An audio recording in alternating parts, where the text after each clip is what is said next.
Yes, magandang gabi po sa inyo lahat at syempre inaantabayanan po natin ang magiging special coverage natin sa Davao City. Kaugnay pa rin po ng pagsalubong na rin ni Pangulong Rodrigo Duterte dun sa Norwegian hostage na napalaya ng teroristang grupong Abu Sayyaf. At dito malalaman po natin yung official na magiging statement ni Pangulong Duterte, pati na rin ang official statement at magiging mga iba pang kasagutan ni Presidential Advisor on the Peace Process, Secretary Jesus Doresa. Napakahalaga po ito kasi katulad nga ng napag-uusapan natin na ito yung halos isang taon na rin na hawak ng mga Abu Sayyaf itong si Jartan Sekistan, na matagal na naging hawak ito na nakuha pa doon sa Samal Island. Kasama niya partner yung sina Robert Hall, si Marites Flor at si John Ridsdale. Si Marites Flor partner nauna nang napalaya. Pero yung dalawang Canadian na sina Ridsdale at John Hall, ito po yung magkakasunod na pinugutan noong April at sometime in June. Itong dalawang ito. Kaya it's a positive story that we have here today na pinalaya itong si Sekistan nga by virtue of the government efforts at katulong na rin ng Norwegian government. No? Yes, pressure ng Armed Forces of the Philippines at siyempre sinabi nga ni Secretary Doresa na pinagpahinga muna sa tahanan ni dating MNLF Chairman Nur Miswari itong si Sekistan. At siyempre gusto na rin natin malaman at marinig mula dito sa hostage na to yung mga pangyayari sa kanya at siyempre magiging pahayag na rin ng pamahalaan ng Pilipinas. So sa pagkakataong ito, ano nga ba talaga nagiging parang magiging epekto ng naturang pangyayari doon sa pamunuan o sa administrasyon ni Pangulong Duterte? Hindi lang yan partner, bukod doon sa kay Sekistan, meron ding 3 Indonesian kidnap victims ang kasama doon sa mga napalaya ng Abu Sayyaf o itong teroristang grupo na ito. In turn, naipasa na rin ito sa Indonesian government and I believe anytime from now makakalapag na sila doon sa Jakarta, Indonesia matapos yung kanilang ilang linggong pamalagi sa kutan nitong mga teroristang grupo na ito. Matatandaan natin na palaya itong 3 Indonesia na ito. Ang pagkakalam ko kasi 5 ito So napalaya ang 3 ito. Ilang araw lamang nang naganap na pagbisita ni Pangulong Rodrigo Duterte sa Indonesia kung saan nakausap nito si Indonesian President Joko Widodo. Itinuring kasi ng Malacanang o ni Pangulong Duterte na produktibo ang naging pulong niya kay Pangulong Widodo kung saan nga ay napakahalagang usapin yung kanilang tinalakay kung saan tumutok talaga kagad sila dun sa pinakamahalaga yung maritime security at saka yung sa piracy kasi nga sinasabi na dun pa lang sa yung kanina sinasabi mong karagatan. Magkaroon sila ng joint patrol, joint maritime patrol doon sa dagat na nag-uugnay sa Indonesia at Pilipinas. At hindi nyo po nalalaman mga kaibigan, ito po yung isa sa mga mahalagang bagay na dala nung naging pagbisita ng Pangulo sa Indonesia. Hindi po yung mga napapanood nyo sa social media, hindi po yung mga narinig nyo sa mga internet, pero ito ang resulta kung paano kung ano yung naging resulta nung pakikipag-usap ng Pangulo sa Indonesian President na si Widodo. Yes, sa pagkakataong ito, nais din natin na pasalamatan na kasama natin kahit linggo ngayon si Attorney Cynthia Rojas at magbibigay sa atin ng mga ganitong eksperto pagdating sa mga rule of law, yung mga ganito ay napakahalagang makasama natin para maipaliwanag na rin ni Attorney Cynthia Rojas kung ano nga ba magiging epekto nito sa mga Pilipino, itong development na ito. Una sa lahat, magandang gabi po sa inyong lahat at ako'y nagpapasalamat. Ako'y muling naimbitahan dito sa PTV Channel 4 sa special coverage na ito. Alam nyo, napakagandang George at Madam Rocky, no? Napakagandang senyales ito sa present dispensation ni Pangulong Duterte. Kasi bigla na lang tayo mabubulaga na itong Norwegian, isang foreigner, ay pinalaya ng mga terorista, no? So, it sends a very strong message to the people that the government is really serious about this terrorism problem in Mindanao. So, nakakatuwa at sana nga magtuloy-tuloy itong very hard stance dito sa mga local terrorists. So nakikita ninyo, attorney, na itong pangyayaring ito Kasi may mga report na allegedly nakapagbigay ng ransom since umiiral sa government yung no ransom policy. Pero still, yung tiwala ng mga tao sa administrasyon na ito, matibay pa rin na magagawa ito sa ilalim ng administrasyon na to. In the recent past, I think there has been consistent news na may instructions kay Secretary Duresa to continuously track down these terrorists para palayain lahat ng mga bihag, ano? And then there's also the military who are under instructions to really go all out against these terrorists. So with all this, at saka yung very public na mga sinasabi ni Presidente Duterte na talagang kanyang lilimasin at kanyang pupulbusin ang mga terorista, para sa akin, malaki ang nagagawa nito para sa pagpapakita ng gobyerno na it really means business. So that insofar as the people are concerned, nagkakaroon tuloy ng pagtitiwala, hindi ba? Na tumataas siguro yung kumpiyansa na kayang habulin etong mga teroristang ito. At sana, ito na nga ang umpisa na talagang masusugpo ang problemang ito sa Mindanao. Siguro, Attorney, by this time siguro yung mga sinasabing mga non-believers dito sa Duterte administration ito, matapos yung, kung babalikan natin, from this time na napalaya yung Norwegian at yung mga Indonesian hostages, babalikan natin pa atras, makikita natin, oo, brusko ang administrasyon. Pero, ano yung dapat na gawin ng administrasyon ngayon para may pakita na, seryoso kami at meron pa kaming gagawin para talaga sa mga tao at ma-feel nila na yung administrasyon ito seryoso para iangat yung kanilang katayuan? Siguro yung ramdam ng mga tao na merong silang pag-asa na may mangyayari ay nandoon na. Ang kailangan na lang makita ng mga tao na sumusunod ang gobyernong ito kasi merong issues Tama ka, may mga non-believers na maaaring unti-unting natatransform, di ba? Pero still, hindi pa rin sila naniniwala. Ang point nila is, merong mga batas na hindi nasusunod. So siguro, I think this government should be a little more careful about handling yung due process. So that kung itong mga issues na to ma-address, coupled with this very hard line against these terrorists, malaki ang magagawa nito tungkol sa pag-angat ng kumpiyansa ng mga tao sa ating pamahalaan. Speaking of rule of law, alam po natin na dating piskal o prosecutor si Pangulong Duterte, abogado siya. Pero sa palagay niyo, yung pagiging Mindanao niya, first president na mula sa Mindanao, mukha bang malayo nakita niya yung kabuuan na nagiging problema when it comes to Mindanao, yung terrorism? Nakatulong ba rin talaga? I think it's a very big advantage Kasi coming from the area, coming from Mindanao, he knows the issues, he knows the problem. Kumbaga sa gera, he knows the terrain. Okay? So, tapos, ang maganda pa dito, he is a former fiscal. He is an administrator. He is a lawyer. So, siguro yung pagiging maingat na lang sa bandang ito, no? Tapos, pinapakita pa niya na he really means business. It's a very big advantage that he's from the area, something that has never happened in the past. So siguro, he will have a more macro approach to the issues in Mindanao. Siguro, Attorney, tama rin yung tama yung sinabi mo, partner, no? Na ang Pangulo galing dyan at alam niya yung terrain, kumbaga, yung nitty-gritty ng tungkol sa Mindanao. So is it right ba, Attorney, na talagang hindi dapat ito panghimasukan ng ibang mga bansa kung ano man yung ginagawa ng present administration, lalo na ng Philippine government in dealing with its own problem? Sa akin, no, this is a very ticklish foreign issue. Kasi we already have long-standing friendships with other nations. And I guess, siguro initially, this could be the case. Sa una lang.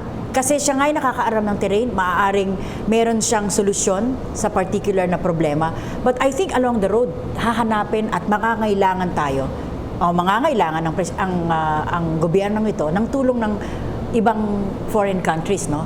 So maybe in the beginning, it will be helpful for him to be able to look at the issues and tackle the problems itself. But along the road, meron tayong mga partners, meron tayong foreign partners na I'm sure hindi tayo papabayaan at tutulong pa rin sa atin. Yes, doon nga po sa katatapos ng ASEAN Summit, sinabi ni Pangulong Duterte na hindi naman puputulin ng Pilipinas yung pakikipag-alyansa sa mga kaibigang bansa. Pero ang binibigyan diin niya dito po, yung foreign policy, independent foreign policy.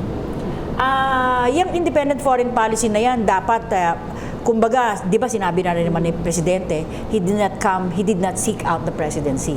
Therefore, he came here sort of unprepared in the sense na, and he has to rush foreign policy, protocols, etc. So siguro doon sa bandang yun lang, magkaroon lang ng konting pag-iingat para hindi nasasabihan na walang pakialam ang ating bansa sa mga alyansang nagawa ng past administrations. Oo, kasi parang ang mga Pilipino kasi, attorney, nasanay tayo na meron tayong laging kaalyado, Big kasama, brother. oo, mga big brother. Pero sa paningin po ninyo, ano na ngayon yung nagiging isipan na ng mga Pilipino nung sabihin ng Pangulo na for independent foreign policy?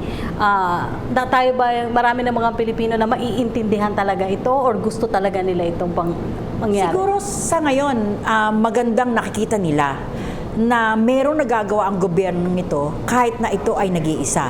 But in the end, gaya ng nasabi ko, no, siguro nandyan lang, the fact alone na alam nila, alam ng mga tao at alam natin na merong maaaring tumulong sa atin na ating mga kaalyansa, siguro it will give us also a different kind of peace of mind, di ba?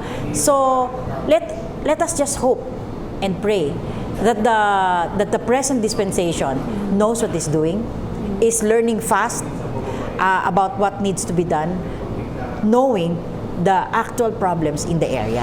Actually, talaga, yung binabanggit mo, partner.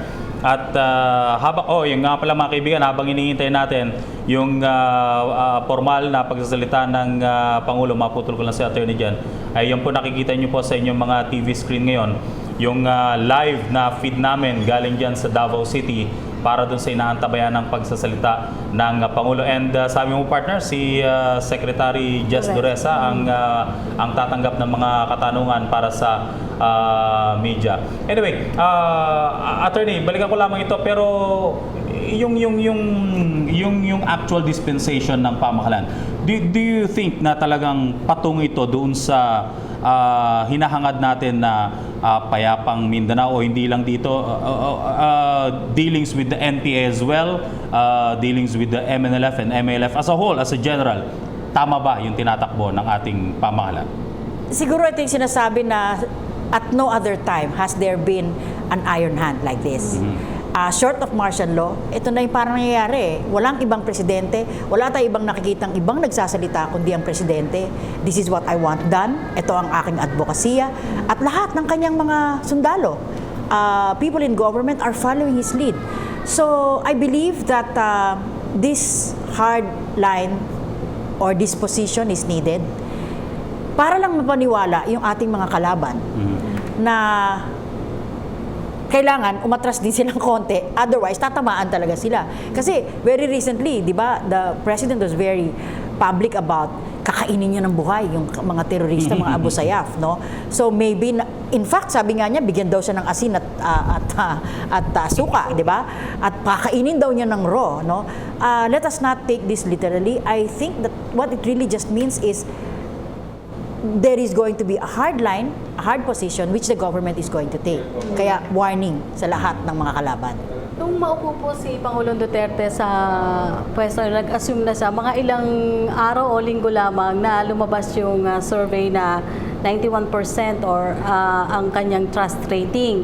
So sa mga pangyayari po na mga nasundan na natin na nagkaroon siya ng mga event na mga controversial na pagsasalita kay Pangulong Obama, yung mga posisyon niya o yung mga sinasabi tungkol sa kampanya laban sa illegal na droga. Sinasabi nga na tila nagiging target na ngayon si Pangulong Duterte.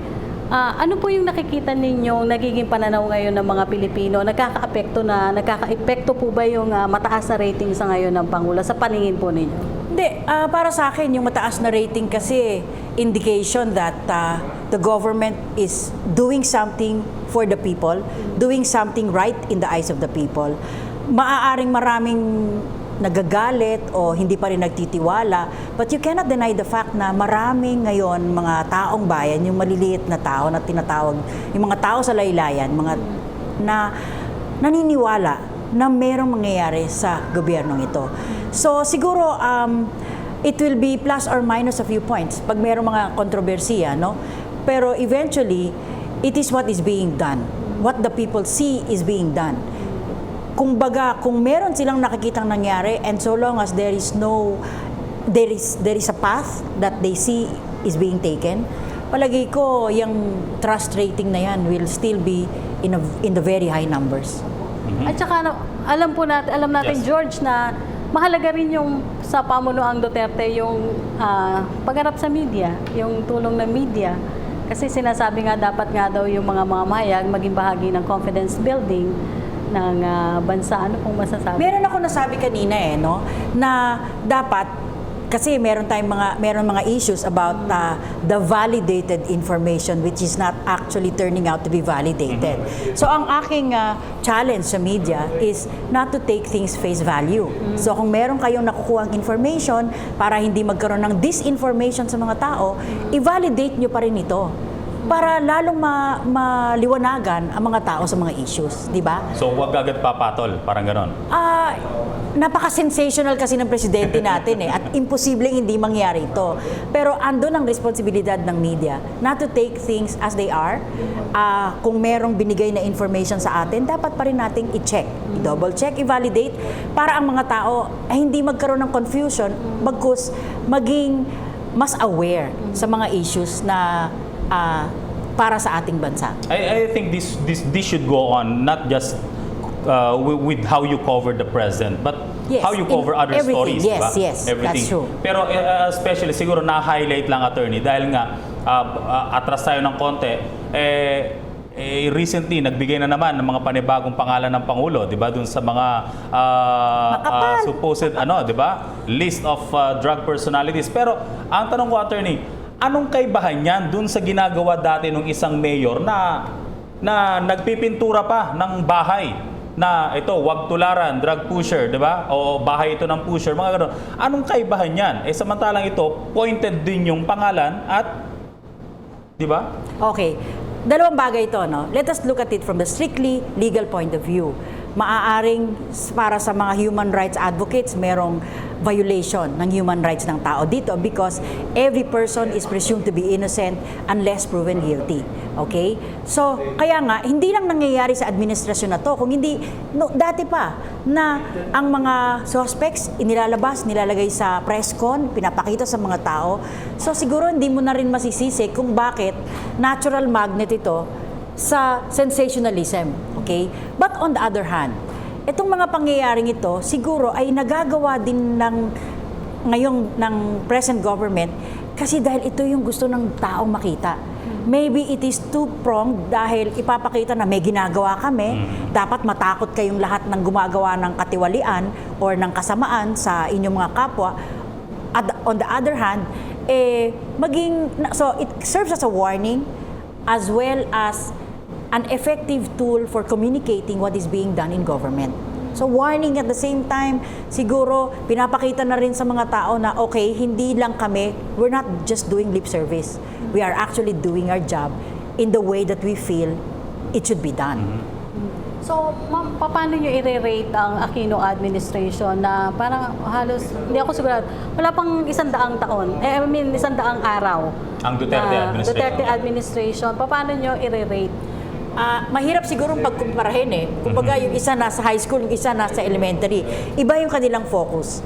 This administration is more yung nakikita, more visible. Samantalang sa akin, para sa akin pananaw, the past administration was more intellectual. It was dealing more with that. So itong present dispensation, mas naniniwala sa mapakita kaagad sa mga tao. Samantalang yung past administration siguro, mas subliminal, mas yung hagod siguro is more economics. I'm not an economist, but I think it's along that line. Mas sensational itong present dispensation, present government. Kaya ito yung nakikita at mas na-appreciate ng mga tao. And attorney, since we have this issue at hand na part pa rin to ng dispensation ng Duterte administration, puntahan po natin, partner, si Joy Gumatay dyan sa Davao City. Alamin natin, ano nga ba, nasa na ang Pangulo at si Secretary Duresa, ilang tanong ba yung tatanggapin niya tungkol dun sa magiging press con o briefing ngayong gabing ito. Joy?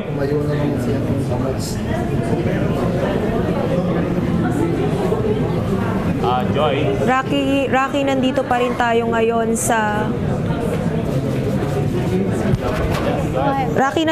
tayo ngayon sa Matina Enclave sa Davao City at hinihintay nga natin ang pagdating ni Secretary Jesus Dureza at Presidente Rodrigo Duterte upang masimulan yung pagprepresenta nitong nakalayang Norwegian national na pinalaya nga ng Abu Sayyaf Group kahapon, Sabado bandang 2:00 ng hapon. At ayon sa maikling statement na inilabas ni Secretary Dureza, malaki ang pasasalamat nitong Norwegian na pinalaya na si Zartan Sekingstad dahil nga alam niya na malaki ang naging gampani ni Pangulong Rodrigo Duterte sa kanyang paglaya.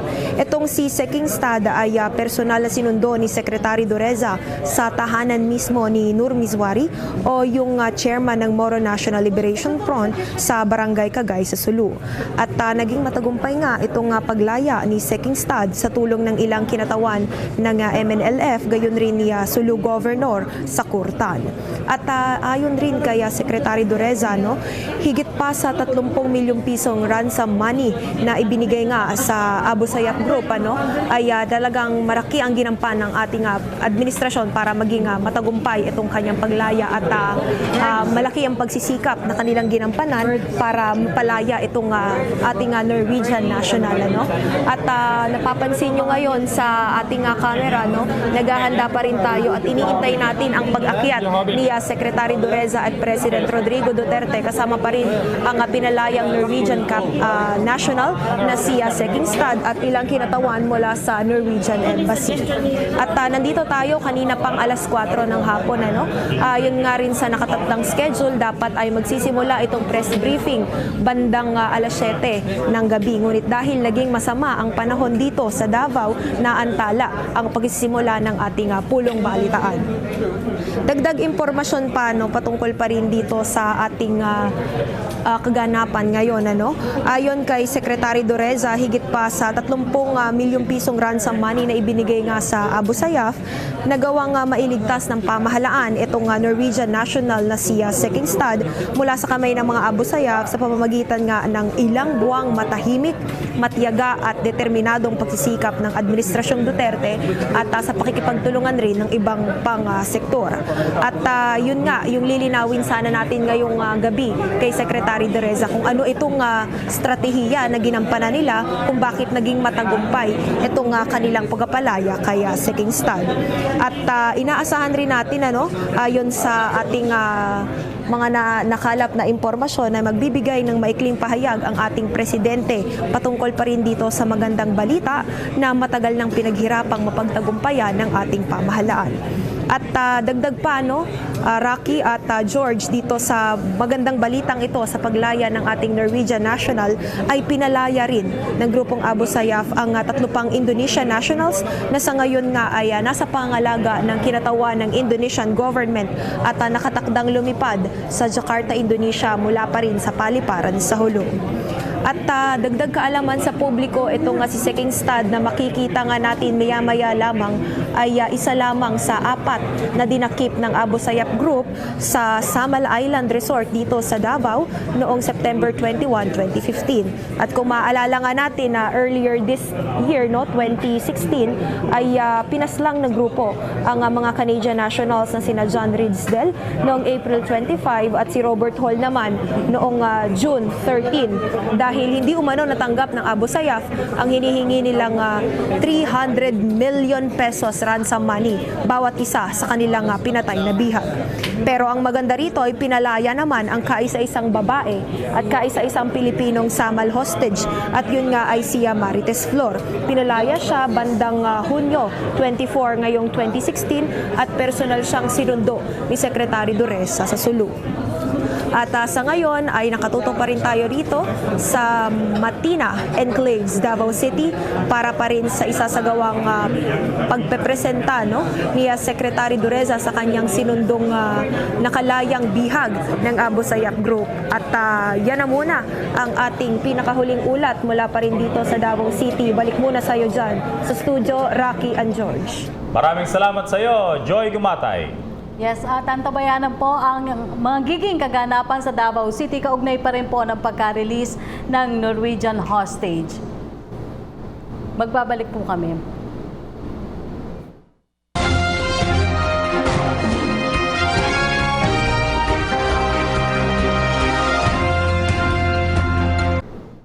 Balik po tayo sa ating special coverage. Matatandaan po na buwan ng Setyembre nang dinukot ang mga armadong kalalakihan ng Norwegian national na si Kjartan Sekistad sa Samal Island, kabilang ang Pinay na si Marites Flor at dalawa pang dayuhan kung saan pinugutan naman ang ulo ng teroristang grupong Abu Sayyaf. Narito ang report ni Eunice Samonte. Oktubre nito nakaraang taon nang unang lumabas ang video ng teroristang grupo ng Abu Sayyaf kasama ang bihag na 3 foreign nationals at isang Pilipina. Napag-alaman na gabi ng Setyembre 21 nakaraang taon nang dinukot sila ng Abu Sayyaf sa isang resort sa Samal Island na kitang-kita sa kuha ng CCTV. Kabilang sa mga nakuha ng armadong grupo ng Abu Sayyaf ay ang Canadian businessman at consultant ng isang multinational mining corporation na si John Ritzel. Ang isa pang Canadian na si Robert Hall, ang Pilipinang girlfriend nito si Marites Flor at ang Norwegian na si Kjartan Sekistad. Nobyembre nito nakaraang taon nang muli na namang magbabala ang Abu Sayyaf na papatayin nila ang 4 na bihag hanggat hindi nila nakukuha ang ransom money na nagkakahalaga ng 1 bilyong piso kada biktima. Marso nitong taon, 1 buwan mula sa deadline ng teroristang grupo, muli na namang naglabas ng video ang Abu Sayyaf kung saan kitang-kita ang nangangayayat na sina John Ritzel, Robert Hall at Kjartan Sekistad kasama ang mga teroristang nakatakip ang mukha. Ngunit sa video na ito, humihingi na ng tulong ang Canadian victim na si John Ritzel kay Canadian Prime Minister Justin Trudeau at nagmamakaawa na ibigay ang hinihinging ransom ng teroristang grupo na ibinabana sa 300 milyong piso kada bihag. Matapos hindi maibigay ang ransom money nitong April 25, na-recover ang ulo ng biktimang si John Ritzel pasado alas 7 ng gabi sa bahagi ng kalsada sa barangay Walled City, Holosulu. Agad namang nagpahayag ng pakikiramay ang Canadian government at kinundena ang walang pusong pagpatay ng teroristang grupo. 2 araw matapos ma-recover ang ulo ng Canadian victim, natagpuan naman sa isang tuyong creek ang kanyang katawan. Wala pang 1 buwan, nitong Mayo ay isang video na naman mula sa Abu Sayyaf ang kumalat sa social media kasama ang 3 kidnap victims sa tinaguriang Samal Island kidnapping.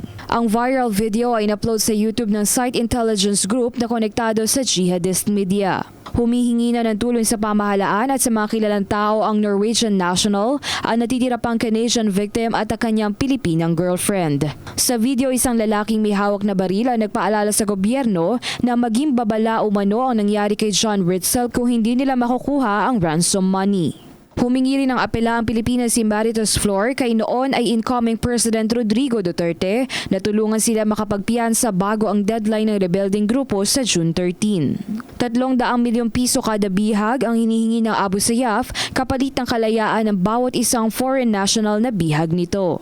At dahil sa tumitinding operasyon ng militar laban sa teroristang grupo, sa kabila ng pagpatay sa Canadian victim, Mayo 20 naman na makalaya mula sa Abu Sayyaf ang 2 buwan itong bihag na Chinese national ngunit naiwan ang 70 taong gulang na lolo nito na si Antonio Tan matapos paghiwalayin ng Abu Sayyaf. Itinanggi naman ng AFP na may ransom na ibinigay at muling nanindigan sa kanilang no ransom policy. June 13 matapos hindi maibigay ang ransom na hinihingi ng Abu Sayyaf, pasado alas 8 ng gabi natagpuan ng mga sibilyan ang plastic na may lamang ulo ni Robert Hall sa tabi ng katedral. Tinawag naman ng AFP na inhuman at evil ang di makataong gawain ng terorista lalo pat ito ay panahon ng Ramadan. Nangako naman ang nooy katatalaga pa lamang na bagong Chief of Staff na si Lieutenant General Ricardo Visaya ng shock and awe operations laban sa teroristang grupo. That is the prerogative of the President. So, sabi ko nga, malalaman natin sa July 1st yung instruction niya. But insofar as I am concerned, I will fight them 24/7. Wala pang isang buwan, muli na naman dumukot ng bagong bihag ang Abu Sayyaf June 22, 2016 nang dinukot ang 13 Indonesian crew members sa probinsya ng Tawi-Tawi. Ngunit dahil sa tumitinding operasyon ng militar laban sa Abu Sayyaf, June 24 nang mapalaya naman ng isa pang natitirang bihag nito na si Marites Flor. Ang Pilipinang girlfriend ni Robert Hall na agad naman binigyan ng medical check-up ng lokal na pamahalaan. Agad naman nagpasalamat si Marites Flor kay Pangulong Rodrigo Duterte. At kamakailan nga lamang nitong July 2 ay nahukay naman ng Joint Task Group Sulu ang nabubulok na katawan ni Robert Hall, ang isa sa mga Canadian victims sa Barangay Kamuntayan, Talipaw, Sulu. Samantala nitong July 12 dahil naman sa intensive focus military operation ng militar ay 4 na po ang patay at 20 naman ang sugatan sa panig ng teroristang grupo na Abu Sayyaf, resulta ng tuloy-tuloy at mas pinag-igting na operasyon ng militar sa lalawigan ng Zamboanga, Basilan, Sulu at Tawi-Tawi. Kabilang naman sa mga nahuli sa Sulu ay sina Mala Sangkula at Sabtola Mahali, nagsangkot sa pagdukot noon sa ABS-CBN reporter na si Ces Drilon at Nelson Lim ng Mega Fishing. Nagsimula ang offensive military operation sa Sulu nitong August 25 matapos pugutan ng ulo ang 18 taong gulang na si Patrick Almodovar matapos hindi maibigay ang 1 milyong ransom money na hinihingi ng Abu Sayyaf. At ngayong ang Sabado ng hapon ay tuluyan na nakalaya ang natitira pang bihag mula sa Samal Island kidnapping na si Kajertan Sekingstad. Base sa inisyal na ulat, ang paglaya ng Norwegian National ay pinangunahan ng MNLF Commander Tahil Sali sa Barangay Buansa, Indanan, Sulu. Inaasahan namin na matapos nga itong pagka-release sa hawak nilang bihag.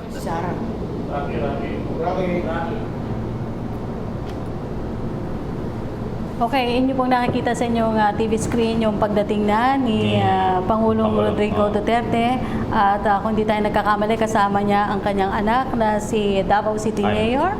Hindi. Oh, hindi siya. Hindi Oh. siya, oo. Kasama niya yung mga iba pang opisyal ng Davao. Okay, pakinggan na po natin ang magiging pahayag ni Pangulong Rodrigo Duterte.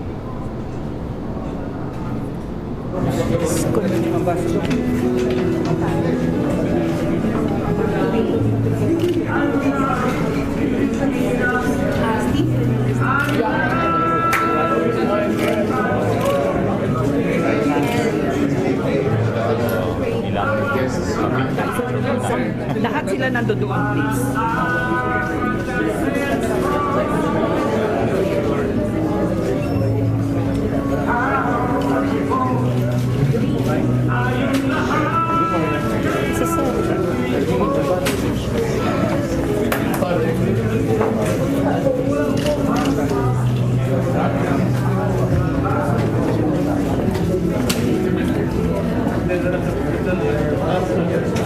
Norwegian envoy. Hello, sir. Yan.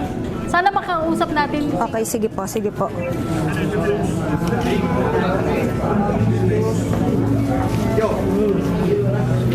Yes po, yes po.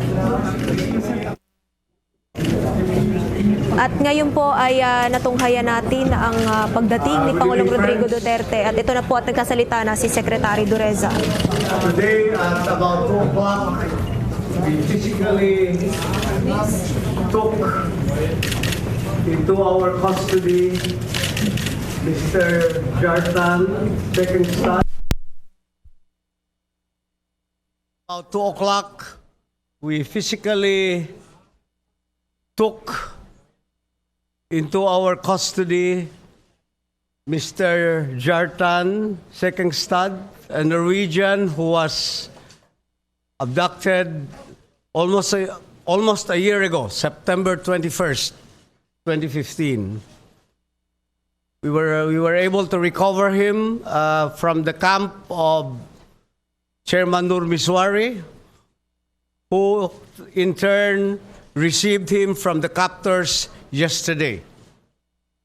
Together with him, we were able also to receive the 3 Indonesians that have already, upon instructions of the President, turned over to a representative of the Indonesian government in Holo today, and they are now on their way to Jakarta.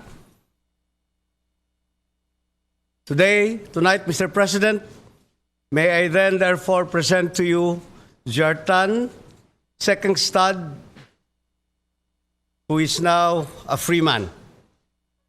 Jartan?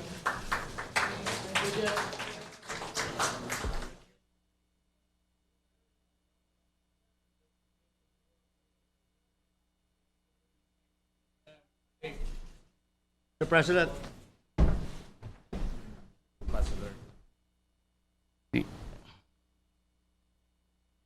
Ambassador Eric Turner and company, Jartan, the hostage, ladies and gentlemen.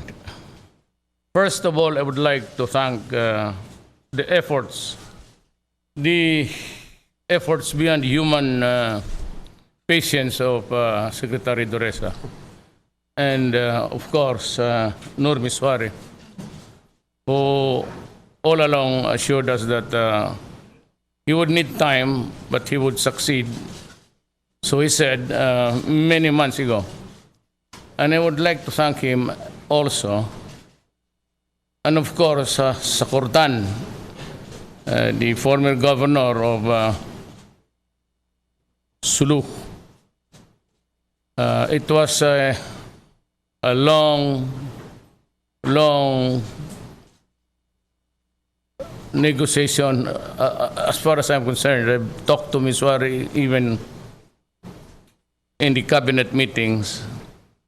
I had him called and he assured us that he assured me that we would be able to recover alive and well Jartan. And so here we are.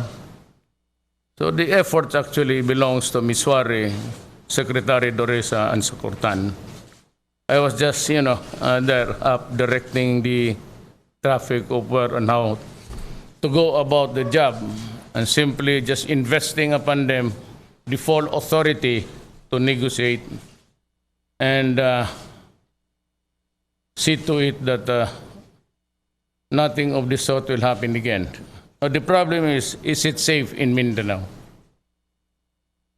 I cannot tell you now, but we are trying our very best to put order in this country.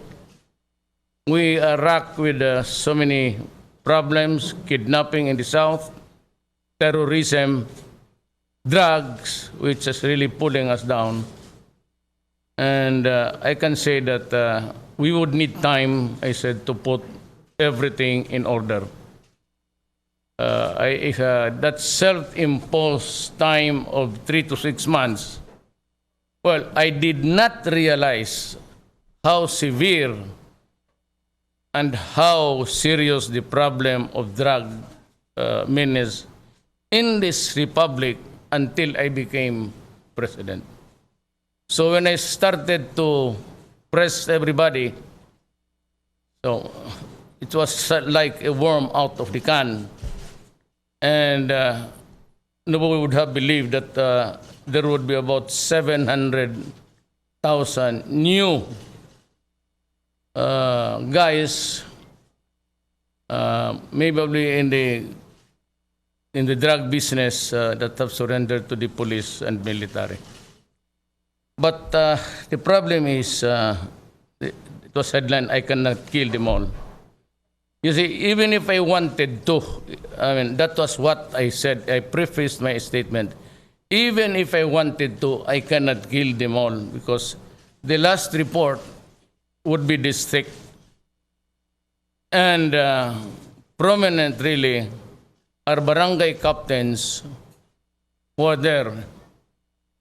And just like other places, the barangay captains connive or cooperate or extend assistance to terrorists and drugs.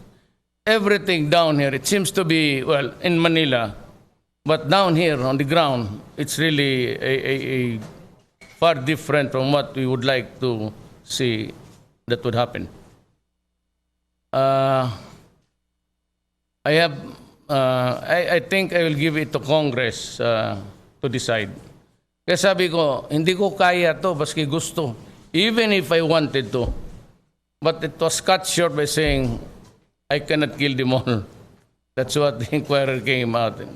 Isn't even if I wanted to, I said to the soldiers yesterday, I cannot do it. This thick. And that is why I joined the call for the postponement of the barangay elections. You know why? Because if we hold the elections now, drug money is still going around, and the barangay captains, most of them are really into it. They would just stay in power, and this time they have the money, and they will win. So we'll have a narco politics on the lowest government unit, which is the barangay. And that will be the start of our, maybe, our perdition and agony. Di ko pwedeng mag-election tayo ngayon, marami talaga ba dito sa Davao. And I never realized it. I didn't even know. I said, I am a president who holds office. I do not investigate. I do not ask questions. I only receive reports from the military and the police and the validation of PIDEA. So this new list was there before me about 2 months ago, but I ordered a revalidation just to make sure. And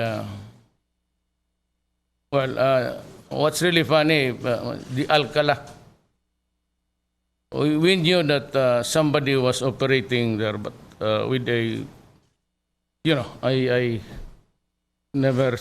told the police to be very careful. Set it up, do a clean job, get the witnesses to be there, including the media when you arrest, so that you'll have a good story and we can prosecute.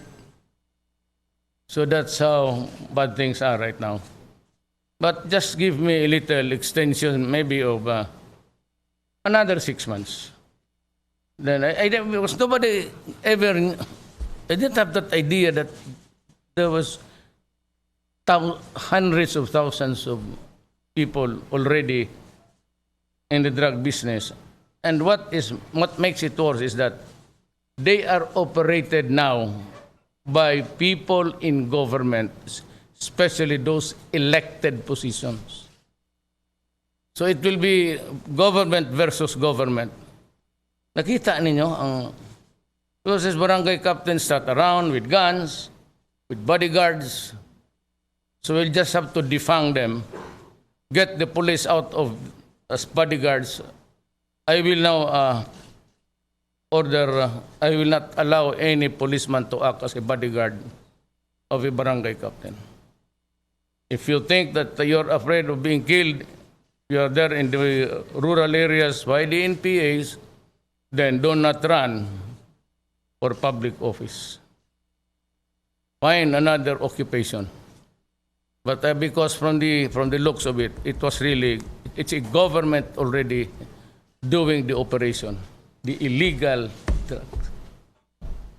And they just don't realize it because it's not their country. But we go back now to the order and disorder. The best thing that happened this week to us was really the release of Jartan, because we were able to complete our promise to the Norway, which is giving us the good offices for space to talk vis-a-vis with the Communist Party of the Philippines. It has provided good offices to several countries for so many conflicts. And I salute, Mr. Ambassador, your country for being peaceful. And I was joking to the ambassador, you are the descendants of the Viking, who were really fierce fighters. If there is a group there still remaining, could you just bring them here and we'll just let them loose somewhere in Basilan? But the Slavs are a very peaceful race now. And again, Jess, salamat for helping. And of course, he's the only one who can do it because he has the problems of Mindanao at his fingertips. Has been there for quite a time. And if we succeed now, that would be a long journey also for him. From the time of Mr. Ramos to President Arroyo and now sa akin. Hopefully, in the fullness of God's time, we would be able to establish really law and order in this country. There are simply too many gangsters and terrorists. There are simply too many battles here and there. And I assure you, and I said, that when the time comes, I will inform you. I will just inform you that we have been able to catch up with them. Nothing else except that I will just say now, your travels in life are over. Until such time that we get they want raw justice, we'll give them. That is what they want. That is all for the evening. The ambassador is flying out at 10. He's going to just stay behind. Maybe. He's also leaving? Okay.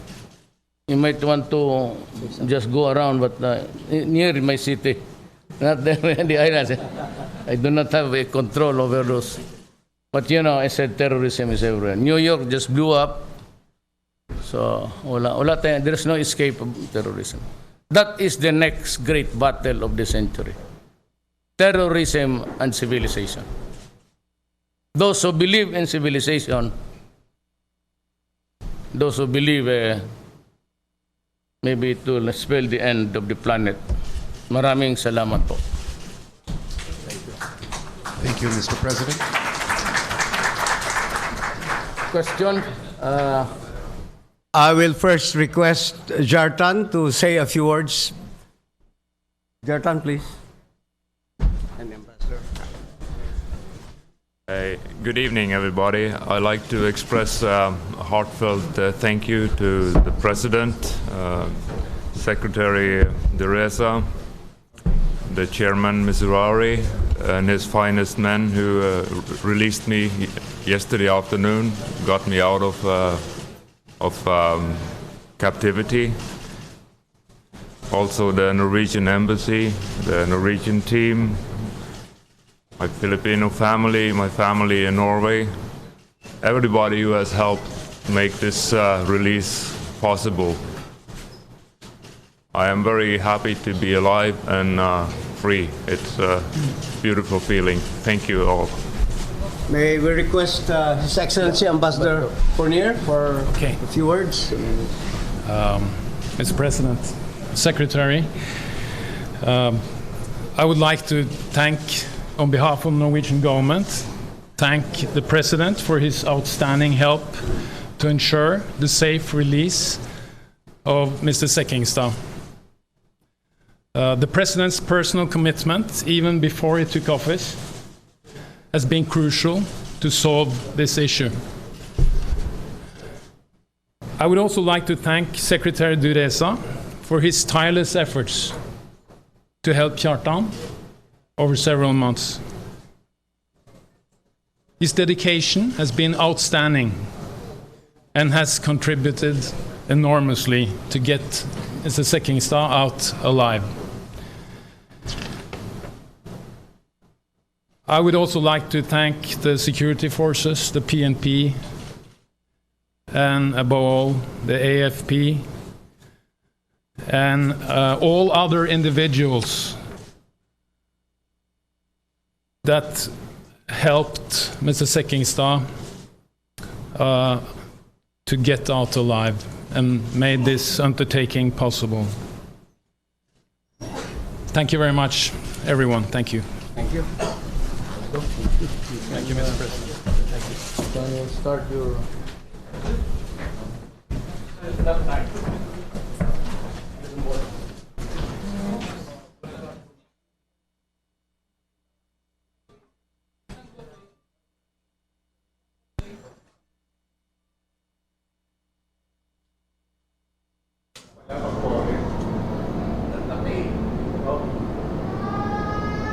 Thank you. Kita? Okay.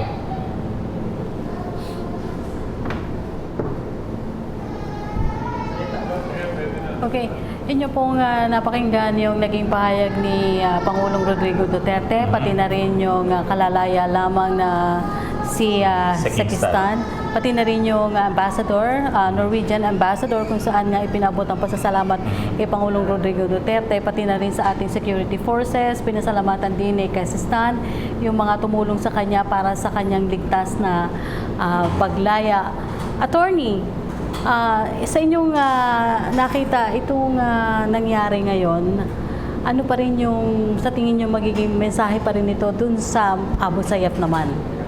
Ating nakita sa pangyayaring ito, no, na hindi ito isang event lang na kinuha or na rescue yung ating Norwegian na bihag, ano. Nakita natin na maraming forces ang nagtulungan at tuloy-tuloy ang naging proseso ng mga ng operations ng AFP, ang efforts ni Secretary Duresa, tuloy-tuloy para mapalaya itong ating bihag, no.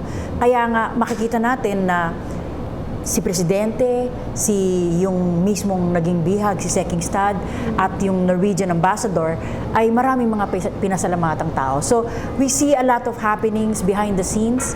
So, this is not just singular na pagpapalaya lang, no? I hope that this process, in fact, sa speech kanina ni Presidente Duterte, meron siyang sinabi na si Secretary Duresa has always been there, even in the past administrations, that he's hoping that with Secretary Duresa, the peace will finally happen in Mindanao. Actually, yung sinasabi ko, partner at attorney, no? Immaterial na actually kung may binayaran bang ransom o wala. Pero immaterial na dahil sa nakita natin yung kagalakan itong sa Sekistan, kung paano siya nakabalik at nakalaya, sabi nga niya, masaya siyang buhay siya. Samantalang yung dalawang foreigner na Canadian na nakasama niya ay kabilang dun sa mga napatay na ito. Pero attorney, yung tingin mo na magiging approach ng pamahalaan dito, kinakailangan bang ipagpatuloy pa rin yung approach na ito o talagang makipag-ugnayan na lang dun sa mga LGU dahil binabanggit kanina ng Pangulo naging susi naman daw yung mga LGU dun sa sulok. Your views? Sa akin, no, yung peace process must continue hand in hand with the strong arm or the strong hand of the President. Kasi maraming problema nang nangyayari, pero kailangan dito ang pagtutulungan kasama ng local government. Hindi pwedeng, it cannot exist without the other. Yes. Yung strong hand at yung local government cooperation.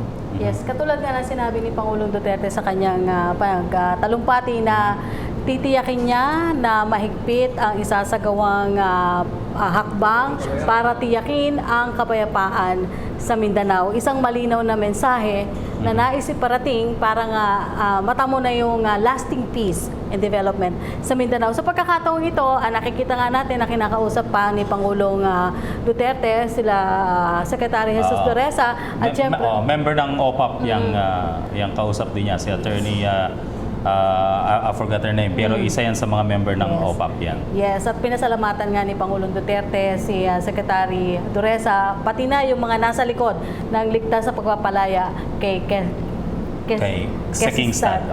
Maraming salamat kay Attorney Cynthia Rojas. Alam po namin na kayo'y abalang-abala rin at napaunlakan niyo pa rin kami. Maraming salamat. It's such a joy.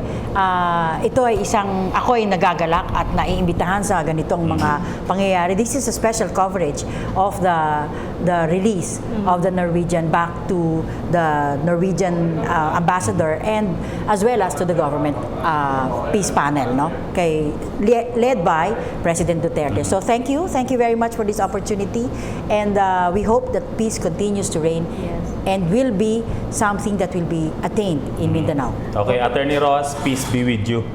Peace be with you. Ayan, pero mga kaibigan, tama-tama rin yan. Magsisimula na uli yung second round of talks sa Norway yan. Ngayong buwan ng Oktubre. At tama-tama yung pagpapalaya kay Norwegian Sekingstad. At maraming salamat po sa yung pag-uusap ni Ms. Suari at nitong si Secretary Dureza, yung pagpapalaya kay Sekingstad, no?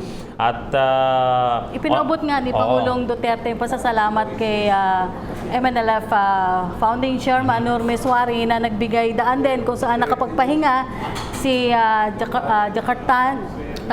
Sekingstad. Nag-overnight para nga tiyakin at sinabi nga ni Pangulong Duterte na mismong si MNLF Chairman Ms. Suari ang tumiyak ng safety o yung ligtas na paglaya ni Sekingstad. Yon. Maraming salamat sa pangalan ng bumubuo ng PTV News. Ako po si George Bandola. Maraming salamat. Ako naman po si Rocky Ignacio. Yan yung nakikita natin video pa rin po kung paano po ang ginawang pagsundo ni Secretary Jesus Dureza sa hulo kay Sekingstad, kung saan nga ay nakita naman natin yung itsura na niya na napayat. At syempre, nagpasalamat ang lahat dahil ligtas na nga sa paglaya, nakalaya na nga si Sekingstad, kung saan nga inaasahan na immediately ba pupunta na ng Norway. Okay. So maraming salamat po sa inyong lahat, sa inyong pagtutok sa ating special coverage. Inyo pong natunghayan ang pagtanggap ni Pangulong Duterte sa Norwegian hostage na ngayon po ay tinawag na ng Pangulo na Freeman. Maraming salamat po sa inyong pagtutok dito sa PTV. Ako po si Rocky Ignacio. Maraming salamat po sa ating sa ngalan pa rin po na bumubuo ng PTV News. Ako po si Rocky Ignacio para sa special coverage. Thank you, Attorney.